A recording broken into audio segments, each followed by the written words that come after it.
Olá, queridos, tudo bem com vocês? Vamos fazer a correção do nosso livro de Geografia na página 116 até a página 120.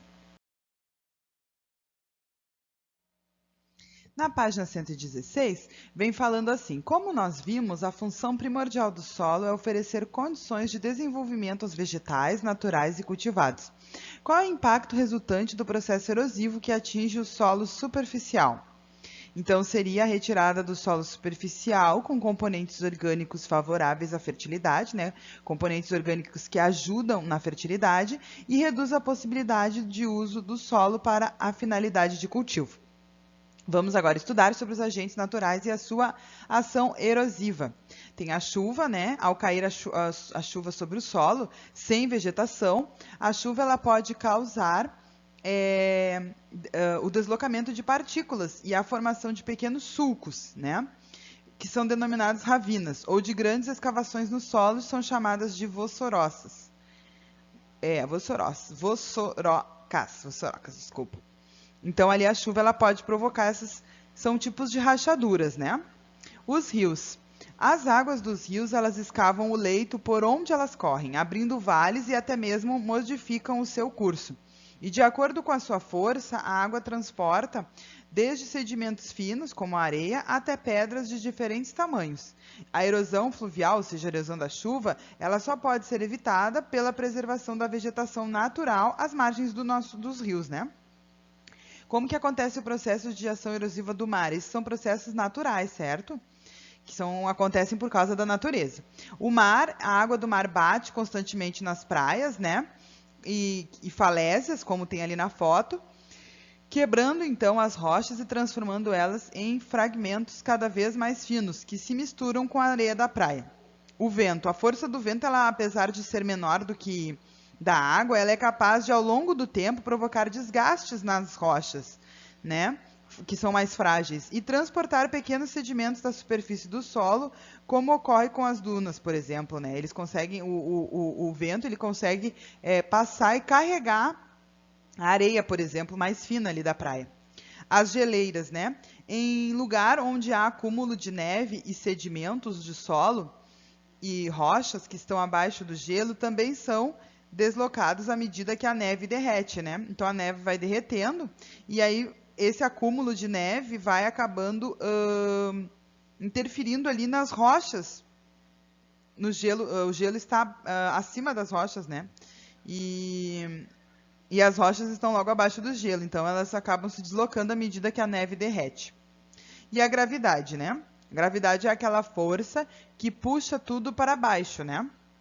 Por isso que nós estamos com os pés na Terra, senão nós estaríamos flutuando, assim como quando os astronautas vão para outros lugares, né? Ou até mesmo ali dentro da nave espacial, se não há gravidade, eles flutuam, né? A superfície dos morros tem a sua cobertura vegetal original, bem como ruas inclinadas, sem calçamento, favorecem para a ruptura e o deslocamento gradual e instantâneo do solo. Então a gente precisa ter esse cuidado, né? Porque todos esses processos, apesar de serem naturais, eles acabam causando a erosão do solo. A seguir tem uma lista de processos erosivos e seus respectivos agentes causadores. Marque aqueles que você já viu. É uma resposta pessoal. Você vai marcar ali na página 117 se você já viu rochas quebradas pela atividade do mar, rochas modeladas ou polidas pela ação do vento, buracos ou sulcos feitos no solo pela atuação da chuva, sedimentos transportados no morro, abaixo pelo derretimento de geleiras, margens de rios alargadas pela força da água, e blocos de solo e rochas deslocados pela ação da gravidade. Você vai marcar qual que você já presenciou, certo? Então, a erosão, essa que a gente viu, dos ventos, do mar, da chuva, elas são erosões que acontecem de maneira natural, pela natureza. Mas a próxima erosão que a gente vai ver é a erosão provocada pelo homem. Ao realizar as suas atividades sobre o solo sem planejamento ou de modo descuidado, os seres humanos aceleram os processos erosivos. Para a construção de cidades, o solo original é alterado a fim de receber edificações e vias de transporte. Então, ali, ó, é uma máquina fazendo um calçamento na rua. E esse tipo de trabalho, se não for bem cuidado, ele pode causar processos erosivos, acelera o processo de erosão. O solo rural também sofre desgaste com a prática intensa de atividades agrícolas, principalmente quando não há utilização de técnicas de conservação do solo, né? Se a plantação ela é feita de maneira sem cuidados com o solo, se não tem técnicas de conservação, o solo também sofre processo erosivo. As atividades como o garimpo e a extração de rochas e minerais em geral, que exigem escavação em grande escala, desenvolvem um acelerado processo erosivo também no local. Ali tem uma foto para a gente poder ver. E as áreas desmatadas, elas ficam mais suscetíveis ao processo erosivo, né? Pois a chuva, o vento e a gravidade irão atuar rapidamente nesse terreno, desagregando e deslocando o solo de maneira superficial também. Na página 118, vem nos falando ali algumas causas dos deslizamentos de terra em Salvador. É uma reportagem, então vamos ler ali, acompanhe a leitura. No dia 29 de março de 2018, a cidade de Salvador completou 469 anos. Nesses séculos de história, notícias de deslizamentos de terra são recorrentes. A razão disso, como muitos pensam, não se limita à época de chuvas intensas, que ocorre entre os meses de março e maio. De acordo com o engenheiro Luiz Edmundo Campos, o professor da Universidade Federal da Bahia, a UFBA, e presidente do Conselho Regional de Engenharia e Agronomia da Bahia, que é o CREA, né? A ocupação desordenada de áreas e encostas e a falta de infraestrutura são algumas das causas desses desastres.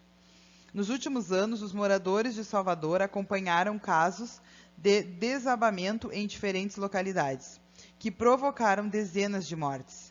Entre eles, podemos citar os que aconteceram nas comunidades de Barro Branco e do Marotinho, e mais recentemente em Pituaçu, quando morreram 4 pessoas da mesma família, infelizmente ali, né, por causa dos desabamentos, né, do deslocamento de terra.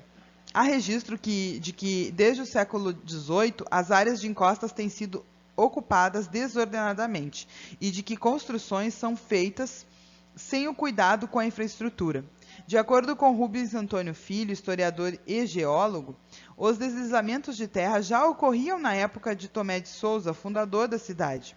Entre os principais fatores que favorecem a ocorrência de deslizamentos em Salvador, é possível destacar o relevo, composto predominantemente por morros e ladeiras, e a ação dos moradores nas encostas ao longo dos anos, né?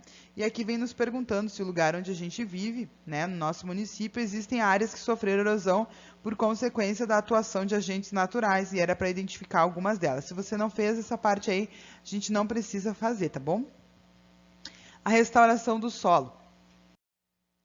De acordo com o que estudamos anteriormente, as atividades humanas, por seu potencial acelerado de transformar a superfície dos solos, precisam ser acompanhadas de técnicas adequadas e ao manejo conservacionista do solo, tanto nas cidades como no campo. Então, a gente precisa ter um cuidado com o nosso solo, senão vai acontecer tudo isso que a gente acabou de ver ali, né? E até mesmo pessoas tiveram as suas vidas ceifadas ali, né? Retiradas, por causa de um deslizamento de terra, ou seja, o processo de erosão. Então, precisam ser observadas algumas técnicas de manejo, né, para que possam conservar o solo, tanto na cidade como no campo. A restauração de uma área degradada é um processo difícil e demorado. Alguns passos são fundamentais para recuperar a saúde de um solo.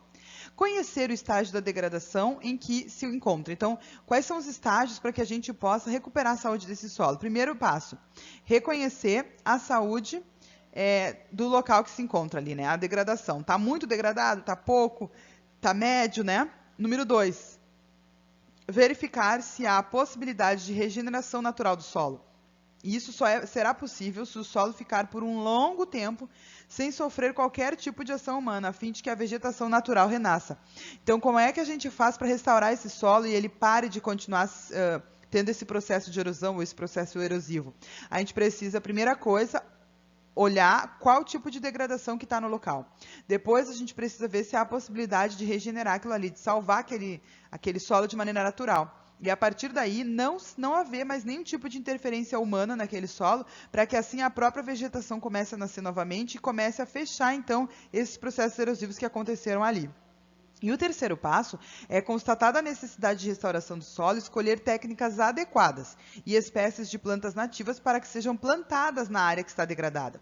No processo de regeneração do solo, é recomendável o plantio de mudas, cujas espécies sejam de crescimento rápido.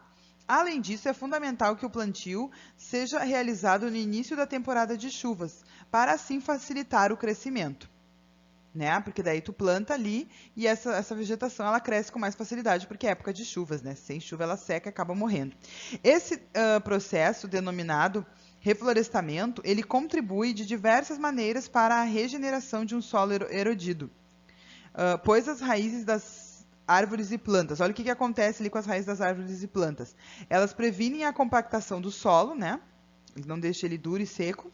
Elas favorecem a infiltração da água da chuva e o abastecimento do lençol freático. As raízes elas deixam com que a água da chuva entre e protegem também as barrancas dos rios, segurando o solo.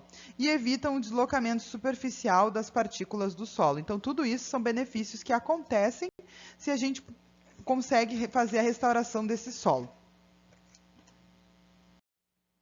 A pergunta 6 diz assim: quais as soluções apresentadas pelo texto para a restauração de um solo atingido pela erosão? Quais são, então, as soluções? A regeneração natural, que ocorre com o tempo, e o plantio de espécies nativas, cujas raízes, então, vão ajudar a fixar o solo, né? Então, a regeneração natural vai ocorrer depois de um tempo, e aí como é que ela acontece? Através do plantio de espécies, né, de vegetação nativa ali, que as raízes vão ajudar a fixar esse solo. Olha só o recadinho para vocês aí, querido estudante. Foi muito bom caminharmos juntos pela geografia nos últimos 5 anos. Espero que você leve dos estudos realizados nessa disciplina o gosto por observar tudo o que existe e acontece ao seu redor. Que a sua percepção ambiental seja cada vez mais aguçada por meio da observação. Ao fazer isso, você estará interpretando o mundo de maneira integral, tanto no que diz respeito aos elementos naturais, criados por Deus, quanto aos que os seres humanos desenvolveram para possibilitar o seu modo de vida em diferentes lugares do planeta.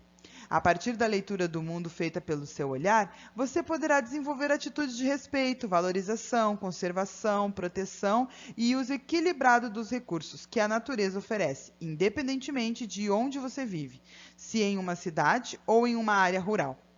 Que Deus o abençoe com muita sabedoria, pois você foi criado por Ele, por Deus, né? Para aprender e desfrutar tudo o que Ele fez, com consciência e responsabilidade, permitindo assim que todos os seres humanos possam usufruir igualmente desses recursos. Espero que vocês tenham gostado aí da correção de geografia. Um beijo e até a próxima aula.